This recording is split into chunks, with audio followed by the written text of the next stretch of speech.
Rus murojaat TV. Kurstomizga yo'llangan murojaat yuzasidan biz Qo'yi Xo'jasoat mahallasiga yetib keldik. Aholining aytishicha, ilgari mana shu hozirgi ko'p qavatli uy qurilayotgan yer jarlik bo'lgan. Keyinchalik aholi tomonidan har xil zavodlarning chiqindilarini olib kelib to'ldirishgan ekan. Hozirda esa bu yerdan ko'p qavatli uy qurilmoqda. Murojaatchilarning aytishicha, qurilishdan norozi bo'lib, shikoyat qilmagan tashkilotni xat yo'llamagan, mas'uli qolmagan ekan. 89-yildan beri shu yerda yashayman. Mana bu yerdan qurilish qilayotganda katlaman qozilgan edi avval, mumkin emas. Qumlik yer deb ko'p qavatli imorat mumkin emas edi, lekin qurdi. Derazasini hovlima qarab qurdi. Mana 6 metr tashab yana bitta dom qurdi. Buni ham derazalari hovlima qaragan. Endi bu yerdan 12 etajli quryapti. Buni ham hovlisi. Na kelinim hovliga chiqiladi, na o'zim, na bu yetgan nabiralarim birontamiz hovlida yura olmaymiz. Bu nima degan gap?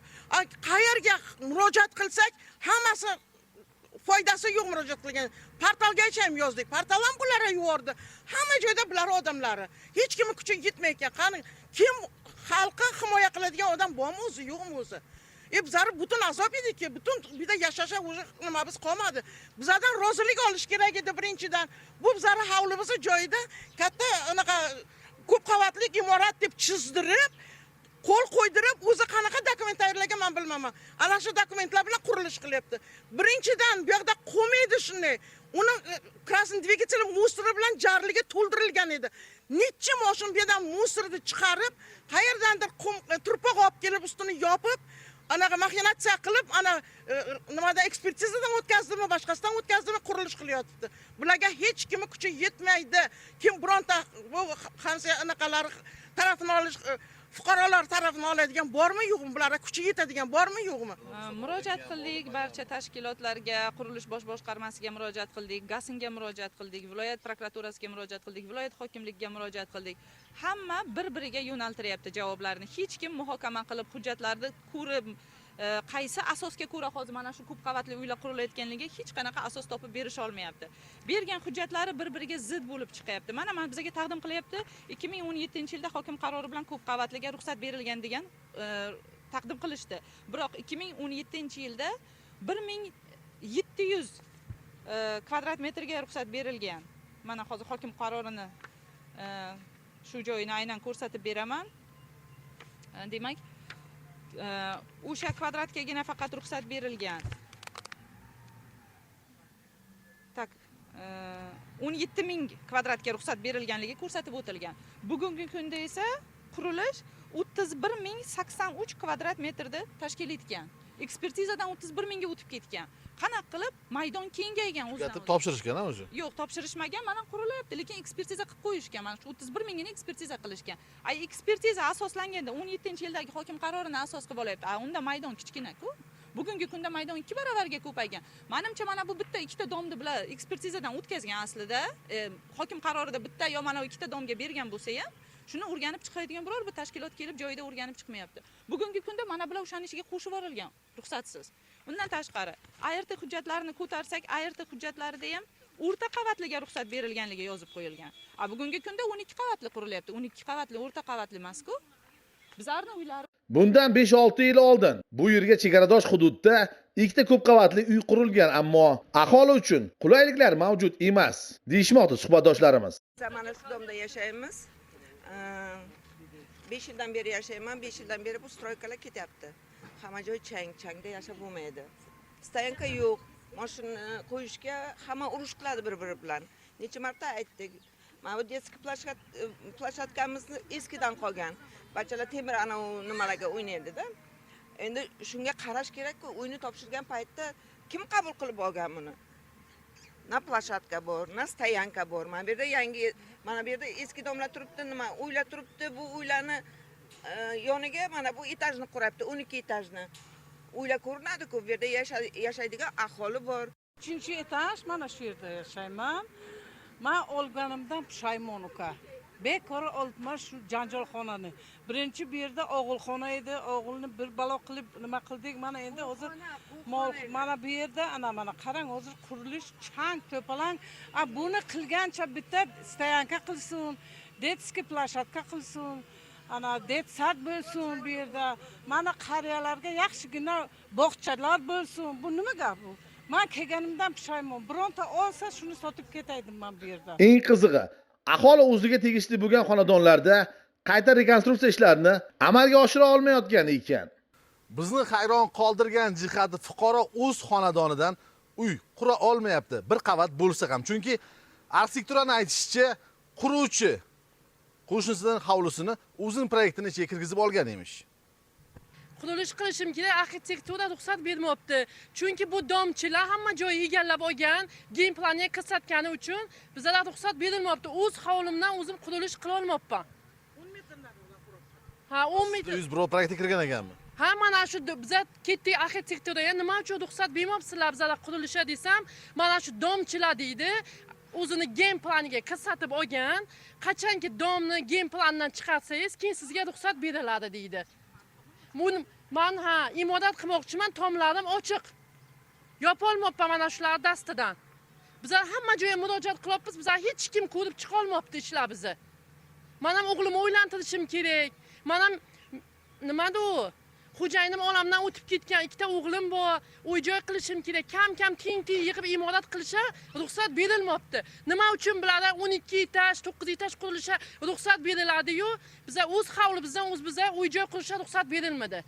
Bu bo'yicha mana fuqarolarimiz 3 ta xonadon bor edi. Shu 3 ta xonadon bo'yicha bular hamma joyga murojaat qildi, ko'p joylar chiqdilar. Men shu quruvchim o'zi bilan gaplashganda, u hamma dokumentim bor deb dokumentlarni ko'rgazgan edi. Dokumentda haqiqatan mana bular ham hovlisida o'zi qonun unaqa bo'yicha bular bilan kelishib hovlini olish kerak edi.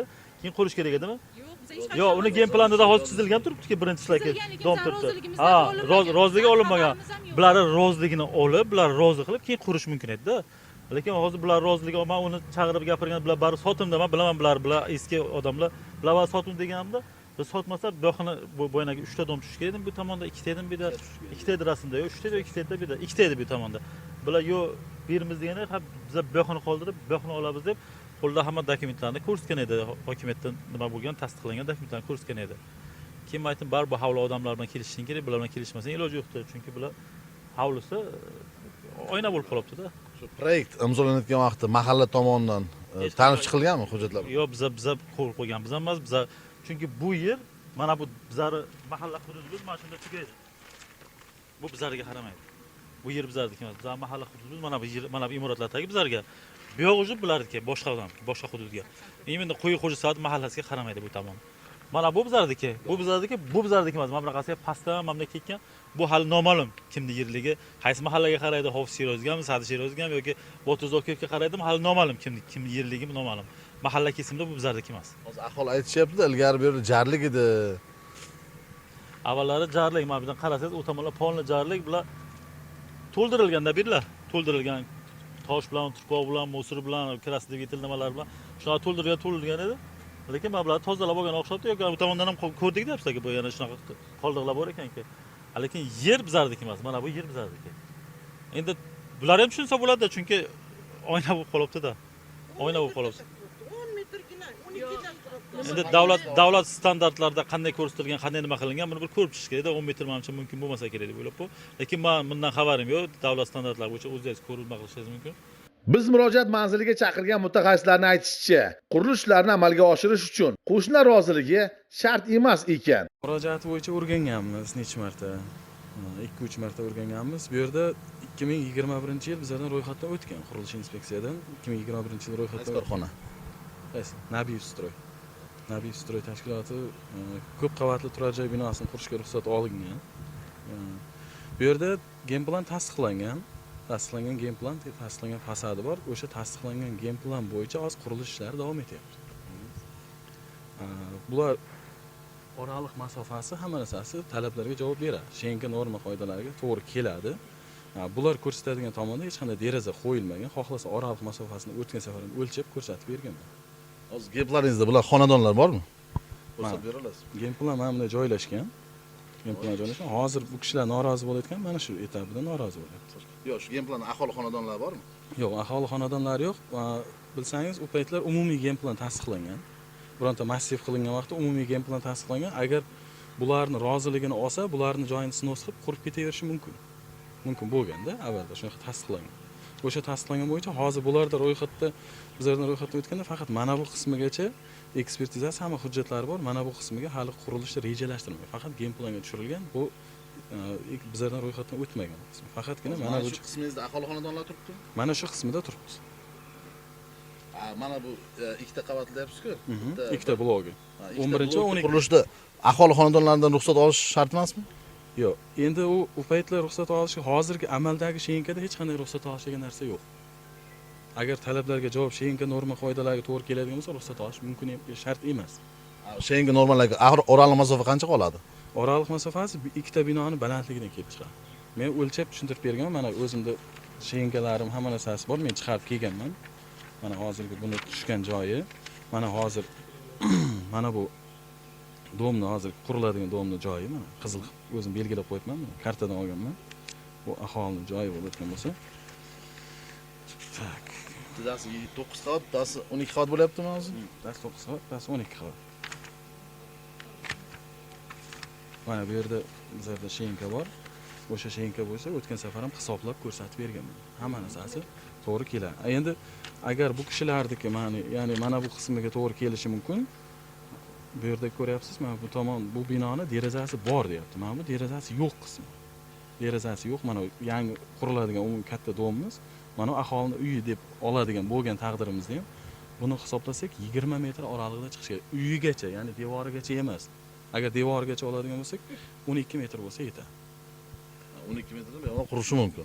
Zabori bo'lsa qurishi mumkin. Zaborigacha bo'lgan masofasi 12 metr chiqsa bo'ladi.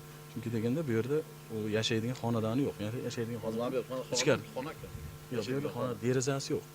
Derazasi bo'lsa boshqacha, derazasi bo'lmasa boshqacha hisoblanadi. Deraza uyni ichiga qaragan bo'lish kerak, tashqariga qaragan bo'lish kerak. Qaysi? Mana bu uyni. Mana xona. Binoga qaragan bo'lish kerak. Uni derazasi bilan buni derazasi bir-biriga qaragan bo'lish kerak. Mana bu yerda ko'rsatilgan. Polni obzor bo'lyapti. Boyaga masofa saqlash, uyda ko'rinmaslik degan joylari hech kim inobatga olmagan ruxsatnomalarda. Agar chunki shenka qonunlari bilan, qoidalar bilan qurilmagan. Yuzaki hujjatlar qilingan, tegini asoslari yo'q. Sizlar uylaringiz ham shu proyektga kirib ketyaptimi? Uylarimiz qizil chiziqqa bosh rejaning ichiga kiritilgan, barcha tashkilotlar tomonidan kelishilgan. Uyni chegaralari degan joyda qurilish obyektini chegarasi ekspertizada ko'rsatib o'tib ketiladi. Qurilish obyekti nima bilan chegaralangan deganda, hamma yoqda ko'p qavatli uylar bilan chegaralanganligi yozilgan.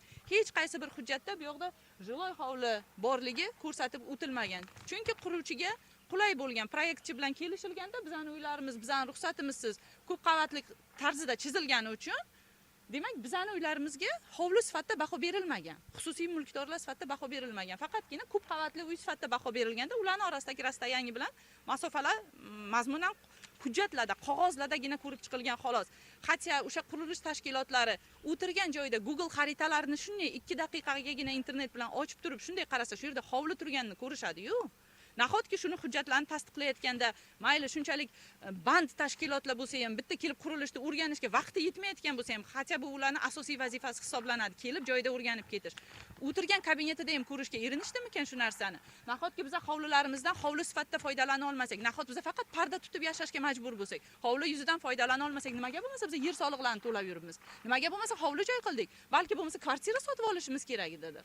Nahot bitta to'rtta daraxtimizni olib tagini soyasida o'tira olmasak. Faqat tomosha bo'lish kerak, biz faqat ayvon qilib bekitish yo'llarini o'ylashimiz kerak, farzandlarimizni panaga qilib. Kechqurunlari uyimizda svetimizni yoqa olmaymiz. Uyda o'tirgan xonamizni svetini yoqsak, mana bu uyda yashovchilar tomosha qiladi. Hali bu bitta uy. Mana bizga ko'rinib turadigan hovlimizga mana bitta uy. Mana bular agar tushsa, biza umuman bu yoqda yashashimiz imkoniyati bo'lmaydi. Bundan tashqari bu yoqda 9-12 hali plan davomida mana bu yoqdan ikkita 7 qavat ham tushirilyapti, rejada bor. Bu 2 qavat reja, 2 qavat yana 2 dona, yana bu yoqdan 7 qavat endi tushirilishi mana G tomonda ham uy-joylar qurilishni rejalashtirib, ekspertizaning xulosalarida qurilish chegaralari, obyekt maydoni deganda hamma yog'idan ko'p qavatli uyni ko'rsatishgan. 5 qavatli uylar deyishgan, tamom.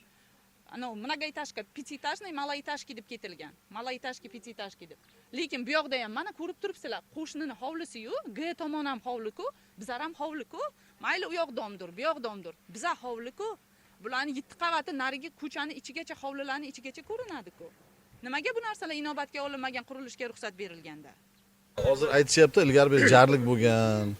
uni axlatdan to'ldirilgan deyishadi. bo'yicha endi bizlar uni hech narsasini bilmaymiz. Ya'ni yo'q, demoqchimanki, hozir bu yerda turib bir nima deyish qiyin. Bu kishilar tuprog'i musor edi desa, bu kishilar tuproq dedi. Mana qo'llarida xulosasi bor. Geologiya xulosasi bor. Tuproq bo'yicha hamma xulosasi olingan. Agar xulosa bo'lmaydi deydigan assalomu alaykum. Yozirib olaman. Mana necha yildan beri yashayman fuqarolarimiz, mana mahalla fuqarolar. Biladi bu yoq jarlik edi, qumsoy mayli. edi. Opajon, musorni chiqarib tashlab, yangidan tuproq qo'yib, geologiya xulosasini olib, qurilish davom ettiryapti. Keyin qum Agar ustiga turpoq opajon, agar e'tirozingiz bo'lsa, mana geologiyaga bitta ariza bering, olib kelingda tuprog'in tarkibini olib turib, mana seni tuprog'ing haqiqatan mana shunaqa tuproq ekan deb turib, asoslab ko'rsating. Unaqa siz gapirmang. Bu masalan siz og'zaki gapir. Bu 12 qavatli. Men qog'ozga ishonaman, sizning gapingizga ishonmayman. Ruxsat beryapsizlar, ha? Qurish mumkin-a? Siz ham ruxsat beryapsiz, ha? Siz ham ruxsat beryapsiz. Hamma shaharsozlik hujjatlari to'g'ri bo'lsa, bizlar e'tiroz qila olmaymiz. Savollar ko'p, ammo yechim hali ham topilmayapti. Quruvchi hujjatlari to'g'riligini, qo'shnilar rozilik bermaganliklarini iddao qilishmoqda. Balki lavha efir yuzini ko'rgach, viloyatdagi, respublikadagi mas'ullar murojaatchilar masalasini jiddiyroq o'rganib chiqib, ijobiy yechim topishga harakat qilishar. Bu mavzuga yana qaytamiz. Uz Murojaat TV, Chingiz Norqulov, Rustam Ragimov, Samarqand.